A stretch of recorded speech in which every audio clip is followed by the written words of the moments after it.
Ketika itu Abu Sufyan bin Harb adalah pemimpin kota Mekah. Dia begitu disegani dan segala titahnya senantiasa dilaksanakan oleh orang-orang Quraisy. Nyaris tiada seorang pun berani menentang kehendaknya, sebab ia akan bertindak tegas terhadap siapa saja yang melanggar peraturan yang digariskannya. Akan tetapi dengan keperkasaan dan kekuasaannya itu, Abu Sufyan bin Harb justru tak kuasa mengendalikan putrinya sendiri. Putrinya bernama Ramlah alias Ummu Habibah ternyata telah mematahkan kekuasaan dan kepongahan Abu Sufyan bin Harb.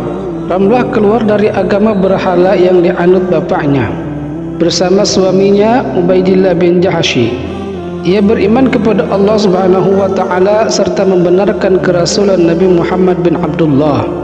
Abu Sufyan telah berupaya dengan segala kekuasaan yang ada padanya untuk mengembalikan putrinya beserta menantunya ke agama nenek moyang mereka, namun dia tidak pernah berhasil. Iman yang terpatri di dalam kalbu Ramlah sangatlah kuat dan terlalu kokoh untuk dapat dicabut atau digoyahkan oleh badai kemurkaan Abu Sufyan. Abu Sufyan merasakan mendapat kesulitan besar ketika Ramlah masuk Islam. Dia bingung bagaimana seharusnya menghadapi kaum Quraisy. Selama ini ia mampu mengontrol mereka, namun terhadap putrinya sendiri ia tak bisa berbuat apa-apa.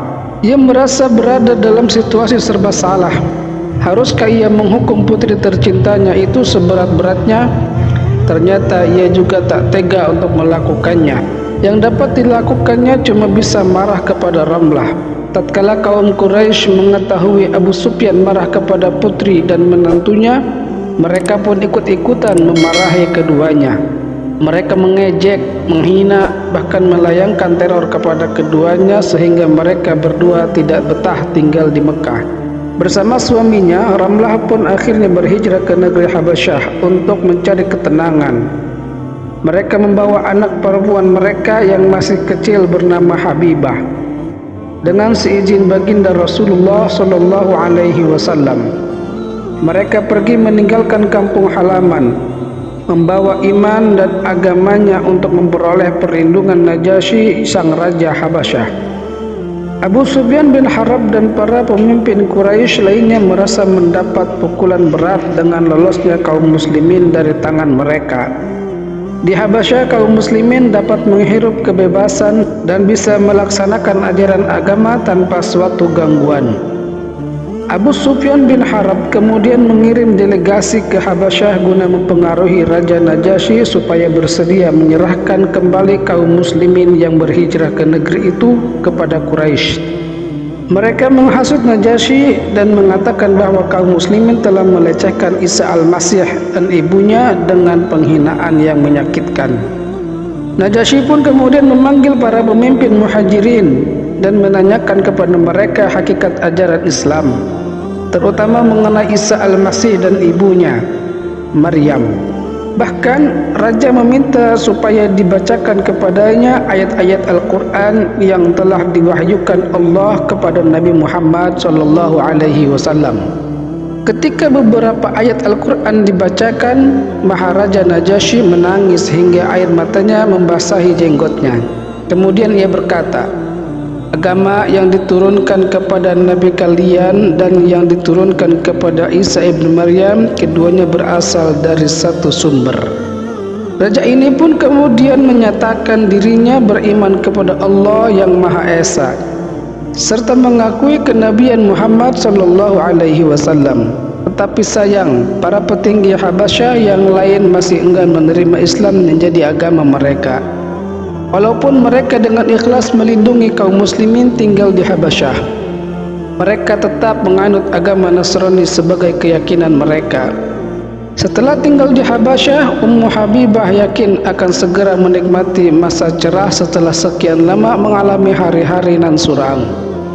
Ia merasa bahwa perjalanan berat dan penuh kesulitan telah membawanya ke tempat yang aman. Namun dia tidak tahu apa yang bakal terjadi di hadapannya. Pada suatu malam, Ummu Habibah bermimpi dalam tidurnya. Dia melihat suaminya Ubaidillah bin Jahsy mengalami kecelakaan di lautan yang gelap di antara gelombang besar. Keadaannya sangat mengkhawatirkan.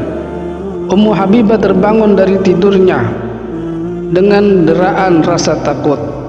Dia tidak berani menceritakan mimpinya itu kepada suaminya atau kepada siapapun. Tidak lama kemudian mimpi itu terbukti benar. Suaminya keluar dari Islam. Ia mengikuti jejak penduduk Habasyah yang memeluk Nasrani. Tidak cuma itu, ia juga terseret kepada minuman keras sehingga ia pun menjadi pemabuk besar. Belakangan sang suami memberikan dua pilihan yang sama-sama pahit kepada Ramlah: bercerai atau ikut menjadi orang Nasrani. Kini Ummu Habibah berada di simpang jalan yang penuh dilema. Akankah ia mengikuti ajakan suaminya yang berarti ia akan murtad dan kembali kepada kehinaan dunia dan siksa akhirat? Padahal ia telah bertekad tidak akan melakukan hal itu, sekalipun harus menanggung akibat yang dahsyat. Ataukah ia harus kembali ke rumah bapaknya di Mekah, padahal rumah bapaknya merupakan sarang kaum musyrikin yang siap menyiksa dirinya? Wanita ini tak bisa menentukan langkah yang harus ditempuhnya. Ia bingung, sedih, dan seolah putus harapan. Akhirnya Ummu Habibah hanya bisa berpasrah pada takdir yang bakal digariskan Sang Kuasa. Dia memutuskan untuk tetap tinggal di Habasyah sampai Allah memberi jalan keluar baginya. Tidak lama setelah keluar dari Islam, suami Ummu Habibah meninggal dunia. Tentu saja hal itu menambah daftar panjang kisah sedih yang dialami Ummu Habibah. Walau ia tetap berusaha, tabah dan yakin bahwa suatu saat Allah Subhanahu wa taala akan memberikan kebahagiaan kepadanya. Pada suatu hari yang cerah setelah masa iddahnya tuntas, pintu rumah Ummu Habibah diketuk oleh seseorang. Ternyata yang datang adalah Abrahah, ajudan khusus Baginda Najasyi. Setelah memberi hormat kepadanya dengan santun dan muka manis, ia meminta izin masuk. Sekalipun dengan perasaan khawatir, Ummu Habibah mempersilahkannya masuk. Baginda Raja mengirim salam untuk Anda, kata Abrahah. Baginda bertitah Muhammad Rasulullah sallallahu alaihi wasallam melamar Anda untuk menjadi istri beliau sallallahu alaihi wasallam. Beliau sallallahu alaihi wasallam berkirim surat memakilkan kepada Baginda Najasyi untuk melakukan akad nikahnya dengan Anda. Karena ini tunjuklah wakil yang Anda kehendaki untuk melangsungkan akad nikah ini. Ummu Habibah seperti hendak terbang, terhanyut rasa sukacita. Ia berteriak, "Semoga Allah membahagiakan engkau dengan segala kebaikan."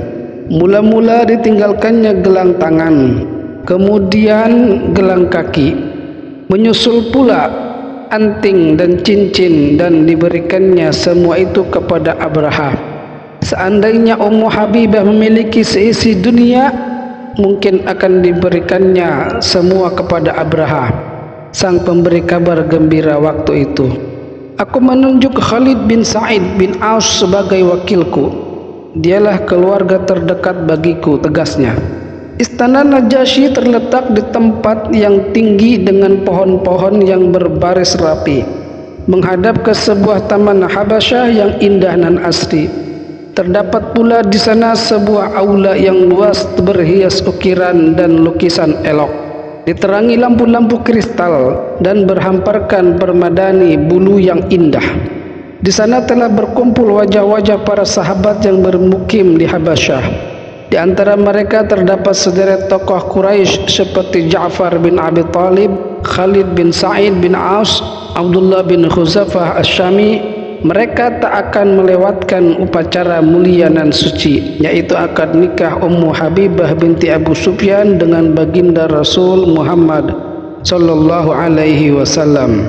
Setelah semuanya hadir, Najasyi bertitah, "Aku memuji Allah yang Maha Kudus, Al-Mu'minul Jabbar, dan aku bersaksi sesungguhnya tidak ada Tuhan selain Allah, dan Muhammad adalah hamba dan Rasulnya, yang kerasulannya telah dikabarkan oleh Isa ibnu Maryam.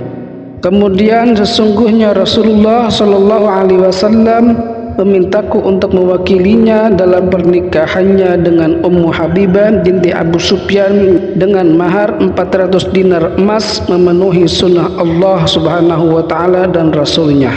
Baginda Najasyi meletakkan uang dinar di hadapan Khalid bin Sa'id bin Ash. Khalid berdiri dan berkata, "Segala puji bagi Allah, aku memujinya, memohon pertolongannya, memohon ampun dan tobat kepadanya.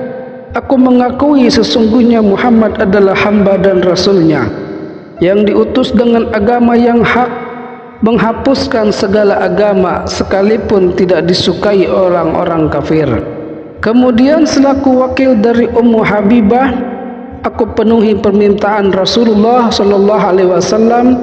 Aku kawinkan beliau dengan Ummu Habibah binti Abu Sufyan. Semoga Allah melimpahkan berkahnya bagi perkawinan Rasulullah dengannya.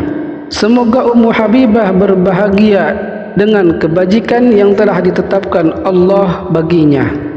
Sesudah itu Khalid memungut uang yang terletak di hadapannya untuk disampaikan kepada Ummu Habibah. Melihat Khalid beranjak pergi, para sahabat yang lain berdiri untuk pergi bersama-sama dengan Khalid. Namun Najasyi buru-buru menghentikan langkah mereka.